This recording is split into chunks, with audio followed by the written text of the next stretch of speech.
Hello everyone. Linear algebra के आज के लेक्चर में हम डिस्कस करने वाले हैं डुअल बेसिस के बारे में। तो लीनियर अलजेब्रा के अब तक पिछले लेक्चर्स में हमने डिस्कस किया था लीनियर फंक्शनल और डुअल स्पेसेस के बारे में। देखा था उनकी डेफिनेशन क्या होती है, उनका एक छोटा सा इंट्रोडक्शन देखा था और कुछ इंपॉर्टेंट प्रॉपर्टीज हमने कवर करी थी वहां पर।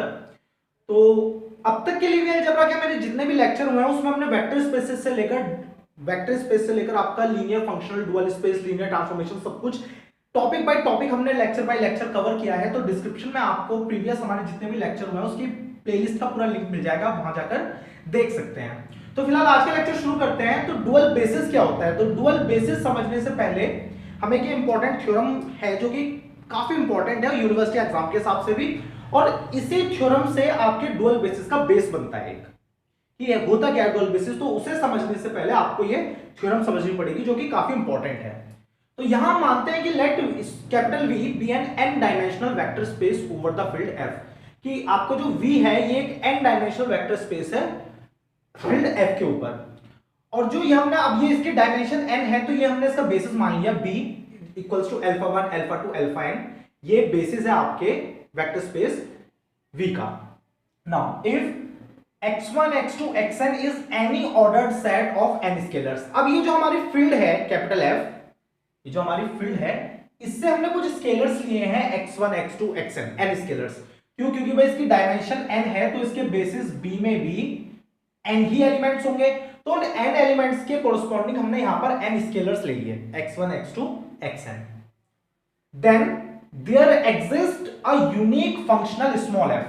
तो जब ऐसी कंडीशन होगी तो यहां पर एक यूनिक फंक्शनल एग्जिस्ट करेगा। There exist a unique functional small f on V such that, जिसको डिफाइन इस तरीके से किया जाएगा कि f alpha I equals to xi means f alpha 1 x1 के इक्वल होगा, f alpha 2 x2 के इक्वल होगा, इस तरीके से f alpha n xn के इक्वल होगा। कि भाई अगर ये कंडीशन होती है कि V आपका कोई n डायमेंशनल वेक्टर स्पेस है तो उसके बेसिस में एलिमेंट्स हैं आपके alpha 1 alpha 2 alpha n, तो उनके कोरस्पॉन्डिंग हमें कुछ स्केलर्स मिलेंगे जो कि इस प्रॉपर्टी को होल्ड करेंगे। तो हमें ये थ्योरम प्रूव करनी है। तो यहां पे देखिए पहले तो हमें क्या दिखाना पड़ेगा, इस थ्योरम को हमें दो स्टेप में प्रूव करना है। पहले हमें दिखाना है एग्जिस्टेंस, कि भाई इस टाइप का फंक्शनल एग्जिस्ट करता है, और उसके बाद हमें दिखाना है यूनिकनेस। इसलिए ये थ्योरम इंपॉर्टेंट है जब भी यूनिवर्सिटी एग्जाम में आती है, लॉन्ग क्वेश्चंस में आती है, क्योंकि यहां पे आपके दो स्टेप करने हैं, पहला एग्जिस्टेंस का, दूसरा यूनिकनेस का। तो आइए से प्रूव करते हैं थ्योरम को कि भाई ऐसा स्मॉल f यहां पर एग्जिस्ट भी करेगा और वो यूनिक भी होगा। अब देखिए यहां पर, तो since capital B is a basis of capital V vector space VF, कि भाई जो B है वो वेक्टर स्पेस VF का बेसिस है, देन तो जैसे कि हम जानते हैं अब तक इस चीज को हम कई बार यूज कर चुके हैं कि भाई बेसिस की क्या प्रॉपर्टी है, कि भाई इस वेक्टर स्पेस का जो भी एलिमेंट होगा वो इन बेसिस के एलिमेंट्स के लीनियर कॉम्बिनेशन की फॉर्म में लिखा जा सकता है। मींस अल्फा बराबर a1 alpha 1 plus a2 alpha 2 up to an alpha n, where for all, जहां पर आपका alpha, where alpha belongs to V, जहां पर आपका अल्फा वेक्टर सेट V में बिलोंग कर रहा है। और अब हम यहां पर एक फंक्शनल डिफाइन करते हैं for vector alpha V define.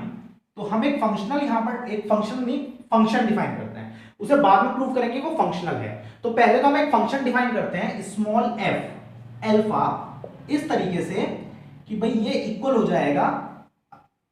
अब देखिए अल्फा क्या है, a1 alpha 1 a2 alpha 2 an alpha n, तो f अल्फा हो जाएगा a1 x1 plus a2 x2 up to an xn। इस तरीके से हमने ये यहां डिफाइन कर दिया। अब अगर ध्यान से अगर देखा जाए तो थोड़ा गौर कीजिएगा यहां पर कि ये जो f अल्फा है ये हमने अब ये x1 x2 xn a1 a2 an सब मेंबर किसके हैं, फील्ड f के। तो इसका मतलब ये f अल्फा कहां बिलोंग करेगा भाई, फील्ड कैपिटल F में। सेकंड थिंग कि ये जो f स्मॉल f है, स्मॉल f अल्फा, ये यूनिक एलिमेंट है, बिकॉज अगर आप a1 a2 an या x1 x2 xn में से किसी एक को भी चेंज करोगे तो पूरा का पूरा f अल्फा चेंज हो जाएगा। तो एफ अल्फा क्या है, एक यूनिक एलिमेंट है फील्ड कैपिटल एफ का। तो इसका मतलब ये जो फंक्शन आपने डिफाइन किया है ये वेल डिफाइंड है। मींस जो हमने फंक्शन माना है ये हमने ऐसे ही नहीं मान लिया, ये फंक्शन आपका वेल डिफाइंड फंक्शन है। तो सबसे पहले जब भी हम फंक्शन लेट करते हैं, फिर चाहे वो लीनियर ट्रांसफॉर्मेशन के केस कि किसी थ्योरम में हमने फंक्शन लेट करा हो या फिर यहां लीनियर फंक्शन में हमने एक फंक्शन लेट करा है, तो फंक्शन हमें लेट इस तरीके से करना है कि वो वेल डिफाइंड हो।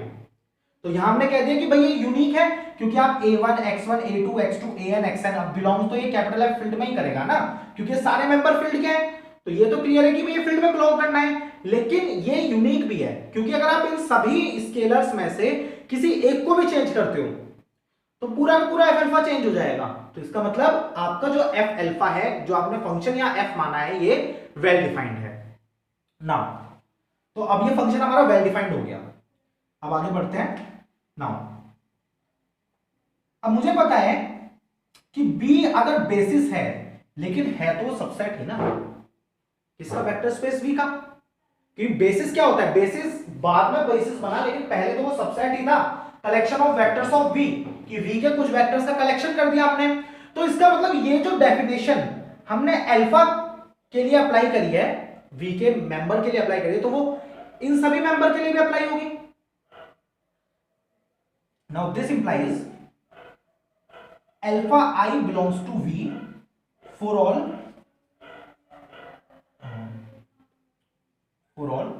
I बराबर 1 2 3 अप टू n। भाई जाहिर सी बात है, अगर B जो है वो V का सबस्पेस सबसेट है, अगर ये B जो है ये V का सबसेट है, तो ये अल्फा 1 अल्फा 2 अल्फा n ये सब V के मेंबर है। नाउ बाय दैट, अब इसको मान लेते हैं इक्वेशन 1। बाय इक्वेशन 1 तो अल्फा आई को हम क्या लिख सकते हैं, इसको हम लिख सकते हैं 0 अल्फा 1 प्लस 0 अल्फा 2, यही बीच में कहीं अल्फा आई होगा तो 1 इंटू अल्फा आई, और इसी तरीके से 0 इंटू अल्फा आई। इस तरीके से हम लीनियर कॉम्बिनेशन की फॉर्म में लिख सकते हैं, कोई दिक्कत की बात नहीं है यहां पे। अब यहां पर अगर आप फंक्शन अप्लाई करें, ये जो डेफिनेशन है फंक्शन की, यानी कि इक्वेशन 2 अगर हम इसको नाम दे दें, तो यहां पर अगर आप इस फंक्शन को अप्लाई कर दें कि ये जो आपका अल्फा आई है, अगर आप इस पर ये फंक्शन यहां अप्लाई करें तो एफ अल्फा आई इक्वल किसके हो जाएगा, 0x1 plus 0x2 up to 1 into X I, और इस तरीके से 0xn, यानी कि एफ अल्फा आई इक्वल हो गया एक्स आई के फॉर ऑल आई बराबर 1 2 3 अप टू n। क्योंकि आई ये जो आपने अल्फा लिया आर्बिट्रेरी है, तो अगर ये अल्फा आई के लिए बात ट्रू है तो अल्फा 1 के लिए भी होगी, अल्फा 2 के लिए भी होगी, अल्फा n के लिए भी होगी। तो एक छोटा सा यहां हमने काम करा, तो हमने ये तो प्रूव कर दिया कि भाई ये जो फंक्शन आपने f माना है वो इस डेफिनेशन को होल्ड कर रहा है, जो आपके फंक्शन की वैल्यू है वो इसके इक्वल है। तो बस अब सेकंड स्टेप क्या है हमारा, कि हमने ये तो बता दिया कि फंक्शन एग्जिस्ट कर रहा है, लेकिन अब इस फंक्शन को हमें प्रूव करना है फंक्शनल। ध्यान रखिएगा, यहां इसने फंक्शन की बात नहीं करी, यहां इसने बात करी है फंक्शनल की, लेकिन हमने क्या प्रूव करा है, फंक्शन। तो इस फंक्शन को फंक्शनल शो करना है। अब हमें ये शो करना है कि भाई ये जो है हमारा ये एक फंक्शनल है। मैं यहां लिख भी देता हूं, now we have to show that f is functional, जो स्मॉल f है वो फंक्शनल है। ये हमें यहां शो करना है। तो देखिए किस तरीके से होगा ये। तो फंक्शनल के लिए क्या होता है कि भाई आपको एक दो एलिमेंट मानने हैं, उनमें लीनियरिटी प्रॉपर्टी होल्ड करवानी होती है, आपको यही काम करना होता है। तो अभी यहां पे दो एलिमेंट लेते हैं अल्फा, इस तरीके से कि a1 alpha 1 plus a2 alpha 2 plus an alpha n and beta, ये हो जाएगा आपका b1 alpha 1 plus b2 alpha 2 up to bn alpha. तो ये हमने दो एलिमेंट मान लिए आपके इसके वेक्टर सेट V के। Now f a alpha plus b beta, जहां पर आपके ये a और b क्या है, ये a और b हैं आपके scalars, is equals to f। अब देखिए यहां पे वैल्यूज रख दीजिए अल्फा और बीटा की, तो ये हो गया a1 alpha 1 plus a2 alpha 2, इसी तरीके से an alpha n plus b B1 alpha 1 plus B2 alpha 2, इसी तरीके से Bn अल्फा है। वैल्यूज रख दी हमने दोनों अल्फा और बीटा की। अब इसको सॉल्व कर लेते हैं, तो ये क्या हो जाएगा, ये हो जाएगा f a1 plus b1 alpha 1 plus a2 plus b2 alpha 2, और इसी तरीके से an प्लस bbn अल्फा है। हमने क्या करा भाई, इनकी मल्टीप्लाई करवा के कंबाइन करवा दी, और ये काम तो हम पिछले लेक्चर्स में कई बार कर चुके हैं लीनियर ट्रांसफॉर्मेशन के लिए, जब हमने थ्योरम्स देखी थी वहां पर। तो अगेन इस फंक्शन की डेफिनेशन यहां पर लगा देते हैं कि फंक्शन तो सेम ही डिफाइन होगा। तो ये हो जाएगा a1 plus b1 x1 plus a2 plus b2 x2 up to an plus bbn xn। चलिए लिखता हूं an प्लस bbn xn। तो यहां पर हमने इस तरीके से फंक्शन की जब डेफिनेशन लगाई तो हमें ये मिल गया कि भाई alpha 1 alpha 2 alpha 3 alpha n इन सबको किसने रिप्लेस कर लिया, x1 x2 x3 xn ने। तो अब इसको वापस खोल देते हैं यहां पर। तो ये हो जाएगा a1 x1 plus a2 x2 up to an xn and plus b1 x1 plus b2 x2 up to bn xn। इस तरीके से हमने जिस तरीके से यहां पर इनको कंबाइन करा था, तो इस स्टेप में फिर से तोड़ दिया। तो अगर यहां पर f अल्फा पर, अगर अल्फा पर आप f लगाओगे तो ये वैल्यू आ जाएगी, और बीटा पर अगर f लगाओगे तो क्या हो जाएगा, b1 x1 b2 x2 इस तरीके से bn xn, जो कि ये बना हुआ है। तो ये क्या हो गया, a f alpha plus b f beta. तो इसका मतलब क्या है, आपको जो f है ये एक लीनियर फंक्शनल है। देखिए सबसे पहले हमने क्या करा था, सबसे पहले हमने एक फंक्शन एग्जिस्ट करवाया था जिसकी डेफिनेशन ये हो कि फंक्शन इस तरीके से डिफाइन हो। उसके बाद हमने उस फंक्शन को प्रूव करा फंक्शनल। तो अब हमारा फंक्शनल एग्जिस्ट तो कर गया, मींस आधा काम हम कर चुके, एग्जिस्टेंस ऑफ फंक्शनल ये हम शो कर चुके। अब हमें शो करनी है यूनिकनेस, कि ये जो हमारा फंक्शनल है ये यूनिक है। देखिए ये किस तरीके से होगा, यूनिकनेस प्रॉपर्टीज को रब कर देते हैं। नाउ यूनिकनेस ऑफ f ये हमें शो करनी है।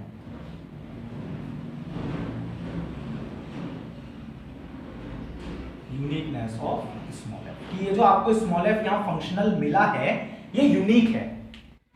तो इसके लिए हम क्या करते हैं, यहां पे हम एक अनदर फंक्शनल मानते हैं, g कोई और फंक्शनल है आपका v पर, जो कि सेम इसी तरीके से डिफाइन है, equals to xi for all i बराबर 1 2 3 अप टू n, कि ये हमने कोई दूसरा फंक्शनल मान लिया g, जो कि बिल्कुल इसी तरीके से आपका डिफाइन है कि g alpha i is equals to xi।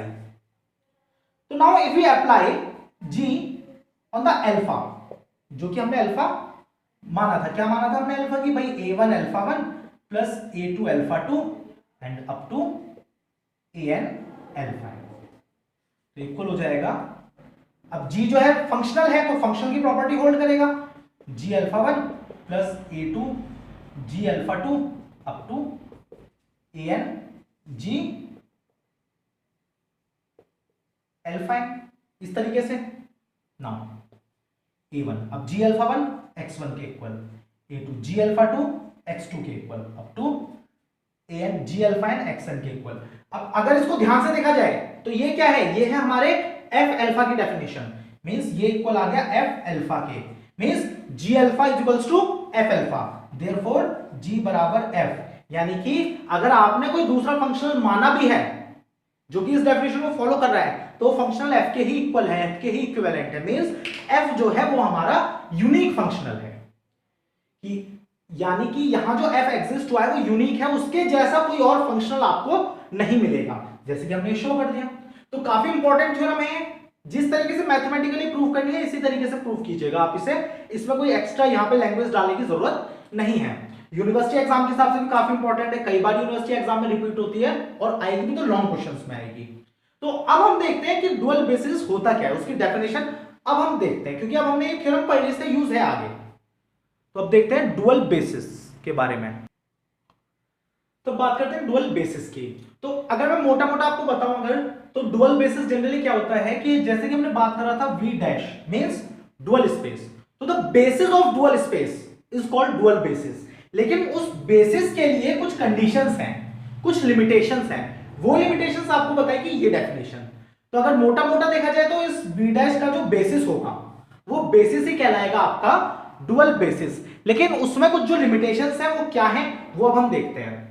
कि अब हमने मान लिया कि let capital V be an n dimensional vector space over the field capital F, कि ये जो हमारा V है ये कोई n डायमेंशनल वेक्टर स्पेस है over the field capital F, field capital F के ऊपर। लेट B बराबर alpha 1 alpha 2 alpha 3 up to alpha n। अब अगर भाई इसकी n डायमेंशन है तो ये हमने इसका बेसिस मान लिया, be a basis for V जिसमें n एलिमेंट्स हैं। Then there is a uniquely determined basis B dash, means जो बेसिस हमारा है ये बी डैश, ये इस बी पे डिपेंड करेगा, ये आपको ध्यान रखना है, बस ये लिमिटेशन है। यानी कि जो वी डैश है इसका कोई ऐसा वैसा बेसिस नहीं, हर बी के लिए जो अलग बेसिस बनेगा वो डुअल बेसिस होगा इस बी का। तो अब हमने यहां एक बी डैश बेसिस माना है बी डैश का। बी डैश में कैसे एलिमेंट है, लीनियर फंक्शनल है, क्योंकि पिछले लेक्चर में जो हमने डुअल स्पेस की डेफिनेशन पढ़ी थी तो वहां हमने क्या देखा था कि भाई dual space is the vector space of the linear functionals from V to field F। अगर आपने नहीं देखा है पिछला लेक्चर तो आप वहां जाकर देखिए उसे, क्योंकि तभी आपको ये आगे समझ में आएगा। डिस्क्रिप्शन में आपको लिंक मिल जाएगा, पूरी प्लेलिस्ट आपको मिल जाएगी, आप वहां जाकर देख सकते हैं इजीली। तो फिलहाल आगे बढ़ते हैं, मान के चलते हैं कि आपको पता है कि वेक्टर जो आपका डुअल स्पेस है वो क्या होता है, उसकी क्या प्रॉपर्टीज हैं। तो F1 F2 Fn भाई इसमें n एलिमेंट्स हैं, क्योंकि अगर यहाँ n वेक्टर्स हैं तो उनके कोरस्पॉन्डिंग हमें n एलिमेंट्स यहाँ पे मिल गए फॉर V डैश इस तरीके से सच दैट कि F I alpha j is equals to delta I j, then B dash is called the dual basis of V। कि भाई अगर ये B डैश सेट इस B सेट के साथ ये वाली कंडीशन होल्ड कर रहा है तो जो आपका B डैश है वो कहलाएगा डुअल बेसिस ऑफ B। तो ये B डैश आपका बेसिस का, ये B बेसिस का डुअल बेसिस कहलाएगा आपका, डुअल बेसिस ऑफ B। ना अब यहां पर कुछ बातें जो समझने वाली हैं वो क्या हैं, अगर हम ध्यान से देखें तो B में भी एन एलिमेंट और B डैश में भी एन एलिमेंट, तो इसका मतलब डायमेंशन ऑफ V डैश, क्योंकि भाई B डैश क्या है, ये V डैश का मींस डुअल स्पेस का बेसिस है और बेसिस में जितने एलिमेंट उतनी डायमेंशन, तो डुअल स्पेस की डायमेंशन क्या हो गई n, और n किसकी डायमेंशन है आपके V की, मींस डायमेंशन ऑफ V। यानी कि जितनी वेक्टर स्पेस B की डायमेंशन होगी उतनी ही उसके डुअल स्पेस की डायमेंशन होगी। सेकंड, अब बात करते हैं इसकी कि डेल्टा IJ है क्या। जैसे कि इसने कहा कि Fi alpha j is equals to delta IJ, तो मैं आपको बता दूं कि जो डेल्टा IJ है इसको बोला जाता है chronicle delta, chronicle delta.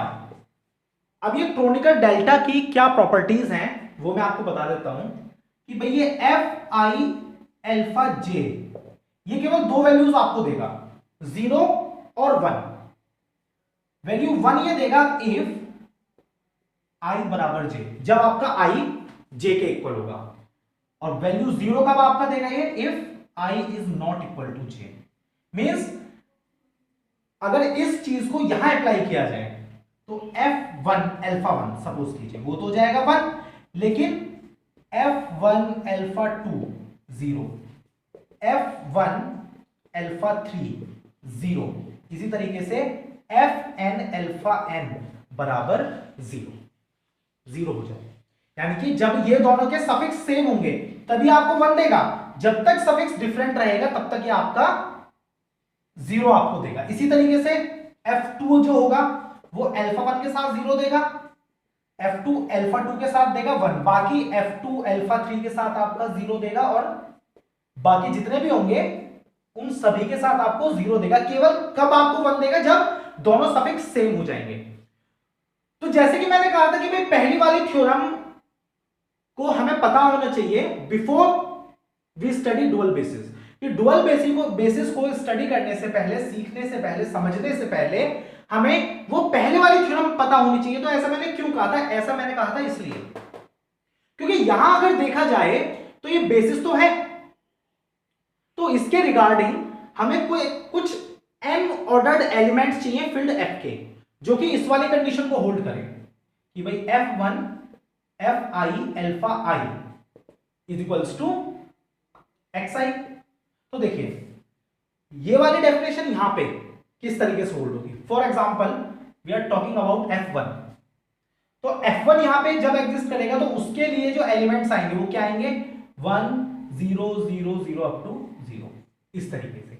f2 के लिए कि भाई f2 फंक्शनल के लिए जो वहां पे सेट बनेगा उसके रिगार्डिंग, इस b के रिगार्डिंग क्या बनेगा 0 1 0 0 इस तरीके से 0। तो देखिए वही डेफिनेशन है कि भाई ये है n एलिमेंट्स का सेट, इसके रिगार्डिंग यहां पे आपको फील्ड के n एलिमेंट्स के ऑर्डर पेयर मिल रहा है। ये देखिए ऑर्डर टपल मिल रहा है यहां पे। तो इसलिए मैंने कहा था कि वो थ्योरम डुअल बेसिस को समझने के लिए हमें आनी चाहिए। तो आप इसको इजीली, बहुत इजीली आप इसको b डैश को बेसिस प्रूफ कर सकते हैं। b डैश का काफी सिंपल है, आप बेसिस की यहां पे इजीली सारी प्रॉपर्टीज होल्ड करवा दीजिए। f इसकी डेफिनेशन मैंने आपको बताई थी किस तरीके से सॉल्व होनी है, तो ये मैं आपके ऊपर छोड़ता हूं। आप इसको एक बार ट्राई कीजिए और मुझे कमेंट सेक्शन में बताइएगा कि आपको किस तरीके से आपको रिजल्ट मिला। इजीली मिल गया, थोड़ा टाइम लगा, लेकिन बताइएगा जरूर। तो फिलहाल आगे बढ़ते हैं और बात करते हैं इनहिलेटर्स के बारे में कि इनहिलेटर्स क्या होते हैं। इनहिलेटर्स की बात करते हैं तो हमने मान लिया कि VF हमारा कोई वेक्टर स्पेस है और W जो है वो नॉन एम्प्टी सबसेट है V का। मीन जो एनिहिलेटर होता है वो हर सबसेट का अलग होता है। तो हमने मान ली कि जो VF हमारा वेक्टर स्पेस है इसका कोई नॉन एम्प्टी सबसेट है W, तो जो W का एनिहिलेटर होगा वो एक सेट होगा W नॉट, जिसको रिप्रेजेंट करेंगे W नॉट से, जो कि इस तरीके से डिफाइन होगा। Means F belongs to V dash. F अगर V डैश में बिलोंग कर रहा है तो आपको पता होना चाहिए कि F अगर डुअल स्पेस में बिलोंग कर रहा है V के, तो F आपका क्या है, F इज लीनियर फंक्शनल, यानी कि ये एक लीनियर फंक्शनल्स का सेट होगा। किस तरीके से कि F अल्फा बराबर 0 for all alpha belongs to W, यानी कि वो सभी लीनियर फंक्शनल जो W के हर मेंबर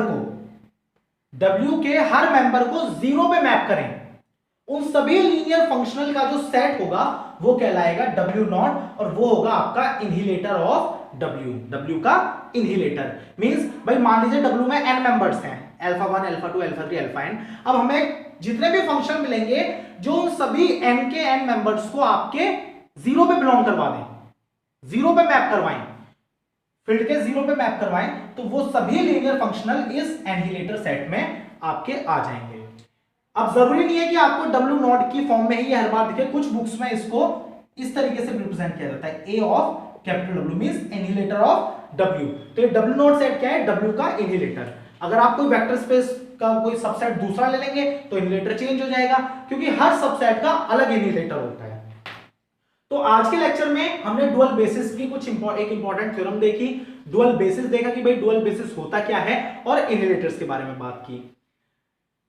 अब आज के लेक्चर में इतना रखते हैं, आगे अगले लेक्चर में देखेंगे इसकी कुछ और इंपॉर्टेंट थ्योरम्स, कुछ और इंपॉर्टेंट प्रॉपर्टीज। अगर आपको लीनियर अलजेब्रा के आपको नोट्स आज के लेक्चर के, आप प्रीवियस मेरे जितने भी लेक्चर हो चुके हैं उन सभी लेक्चर्स के नोट्स चाहिए, टॉपिक बाय टॉपिक वर्कशीट्स चाहिए, या फिर लीनियर अलजेब्रा नहीं, इसके अलावा जो बाकी मेरी लेक्चर सीरीज चल रही है जैसे इंटीग्रल कैलकुलस है, न्यूमेरिकल एनालिसिस है, लीनियर प्रोग्रामिंग है, उन सभी के लिंक आपको डिस्क्रिप्शन में मिल जाएंगे। अगर उनसे भी रिलेटेड आपको नोट्स वर्कशीट्स वगैरह चाहिए, या आपको कोई क्वेरी है उनसे रिलेटेड कोई डाउट है, तो डिस्क्रिप्शन में मेरा व्हाट्सएप नंबर है, वहां कॉन्टेक्ट करके आप मुझसे पूछ सकते हैं। तब तक के लिए गुड बाय, स्टडी करते रहिए, पढ़ते रहिए, और चैनल को सब्सक्राइब करना मत भूलिएगा। Thank you.